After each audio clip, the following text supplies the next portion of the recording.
Hello, everyone. My name is. Well, you really don't care what my name is.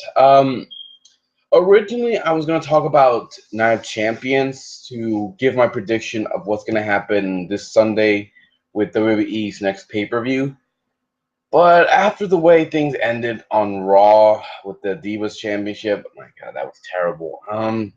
My mood immediately died down, and as much as I want to try talking about the pay per view, I thought, screw it. I'm not going to talk about it. I'm going to review it when the pay per view is done, but I am not going to talk about it today. Instead, I decided I want to talk about NXT more directly towards the women's championship. We found out that Bayley is going to defend her championship against Sasha Banks in their rematch, and in the first ever Iron Woman match. Now, for those who don't know what that is, it's kind of like an Iron Man match. For those that don't know what that is, let me explain. Now, in matches, they typically end in a pinfall, submission, count out, disqualification, or no contest. In an Iron Man match, it's a little different. It does not end with a pinfall, submission, or any of the things I mentioned. It ends when the time limit is up. It could go on to 15 minutes, or it can go on to 30. It can go on for an hour. But the only way to win is to get the most points. Like if you get the most submissions, the most pinfalls, or normally it's just those two. I mean, when it comes to disqualification or count out, I guess it depends the kind of match they're in. If it's no disqualification, no count out, that would be fair. And hopefully they do the same for this one because uh, getting more points by disqualification or count out, I don't know. That doesn't seem right for a lot of people. Um, But yeah, that's what's going to be like for this match. It's going to be a 30-minute Iron Woman match where pretty much the only way for these it's the only way to sell it for these women. And you know what? I am looking forward to this match. I thought it could be a ladder match between Bayley and Sasha Banks. I thought it could be a last the woman standing match, but Iron Woman. That's actually pretty good. The first ever Iron Man match for WWE, I think, was back in 1996 between Shawn Michaels and Bret the Hitman Hart at WrestleMania 12, I believe, and it was for the WWE Championship. So now that the NXT women are doing so well, they're finally going to get that chance to step up their game and compete in this type of match. And you know what? That's going to be very interesting. I hope Bayley wins because she has worked her ass off for this opportunity. So I hope she wins, and I hope she walks out with the championship. And I hope they don't have her drop the title to Eva Marie. There's been rumors going around that Eva Marie is going to become champion. I hope that doesn't happen because look, Eva, I know she's working hard. I know she was being trained by Brian Kendrick, but Bayley worked way harder than Eva. She has busted her ass, getting opportunity after opportunity, and she finally got that title. Do not do the same thing you guys did to her, what you did to Sami Zayn, okay? Just don't. Yeah, so I'm looking forward to this match. I hope it goes well, and I hope the women steal the show again. The next thing I want to talk about is Kurt Angle from TNA. There's he reported that he was not going to resign with TNA, that his contract was expiring soon, and he's not going to resign with TNA. And somebody asked him if he's going to go to WWE. He said no, that he's going to take some time off from wrestling, just rest. And you know what? Somebody actually said he should have done this last year, or at least this year. And you know what?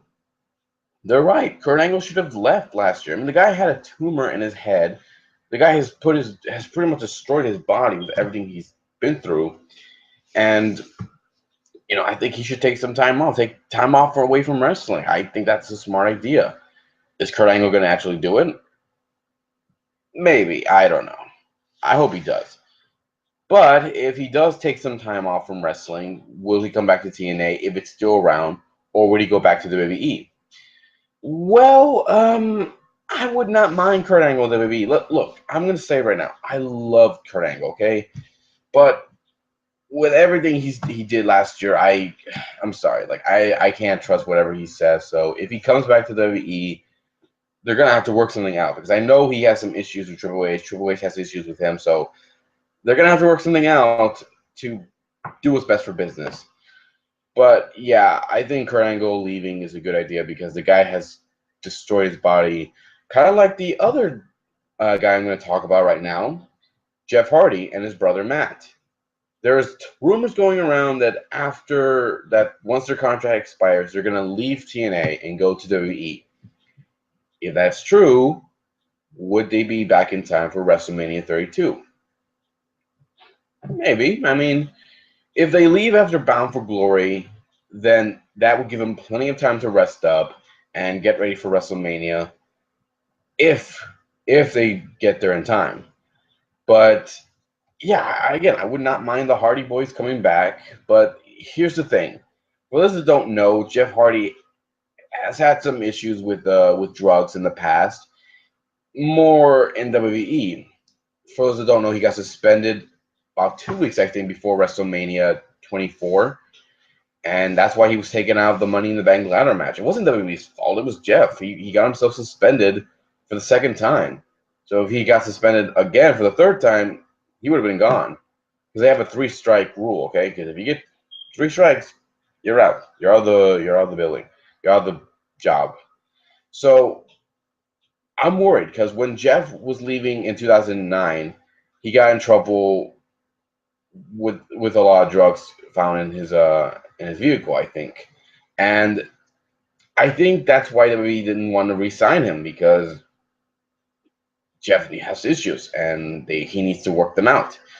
Now, I have heard he has worked out some of his problems, but he's still in pain with his with everything he's done to his body. And look what he's done. This guy has destroyed his body with everything he's done. From ladder matches, tables, chairs, from all the shit he does. I mean, the guy has practically destroyed everything in his body, and that's why we don't see him using a lot of fast, high-flying moves like we used to years ago. And it sucks, because Jeff is without that one of the most popular wrestlers in the wrestling world. But yeah, if he comes back to the WWE, they're gonna have to make sure he is okay. He's gonna make sure he's not gonna have any drug issues because if he does, he's out. Okay, they're gonna kick him out. And I think Jeff needs to think about that. If he does go back to the WWE, he needs to think about that because A, he's a father, B, he needs a job, and 3, he needs the money to, keep supporting his family. The same thing with Matt. Matt Hardy, if he does go back to the WWE with his brother, that would be good too. But he's also has some issues with drugs as well.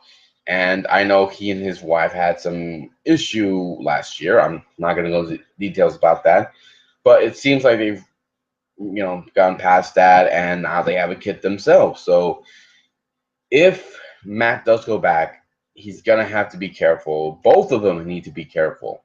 And if they do go back, that would be awesome. I mean, we have the Dudley Boys back. If the Hardy Boys come back and Edge and Christian are there, we can have a little reunion. That'd be awesome. Maybe a little Cutting Edge or the Peep Show or whatever. Like, it would be awesome to see all 6 of these guys again because they are the ones that pretty much revolutionized the tag team division during the Attitude Era. So if they come back, that'd be awesome. But if that does happen, what will happen with TNA?